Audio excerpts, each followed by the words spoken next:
il y a un sixième parti qui s'est invité, et c'est la contestation. Le gouvernement Arizona, quand vous avez fait la formation du gouvernement, vous avez dit, vous allez voir, ça va passer comme une lettre à la poste. Et qu'est-ce qu'on constate, c'est que quand même, vous avez du mal avec votre train de mesure. Vous ouvrez les vannes grandement pour les dépenses en défense, et d'un autre côté, vous ne fermez pas les niches fiscales, vous ne refinancez pas la sécurité sociale. Dès le début de ce gouvernement, c'est qu'on n'avait pas 5 partis qui étaient en train de négocier, mais même avant que le gouvernement ne s'est formé, il y a un sixième parti qui s'est invité.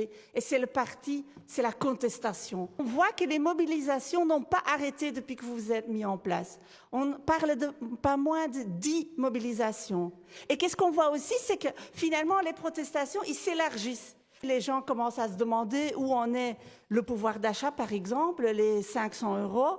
Vous avez menti, par exemple, aussi en ce qui concerne la réforme du chômage. Mais aussi, qu'est-ce qu'on voit, c'est que de plus en plus de gens dans la société se manifestent. Je pense ici, par exemple, à la Ligue des familles. On voit aussi que les protestations se sont élargies à la culture, à la justice, aux universités. Si j'ai quelque chose à vous dire aujourd'hui, c'est que l'automne sera chaude parce que les protestations ne vont pas arrêter pour le train qui va suivre.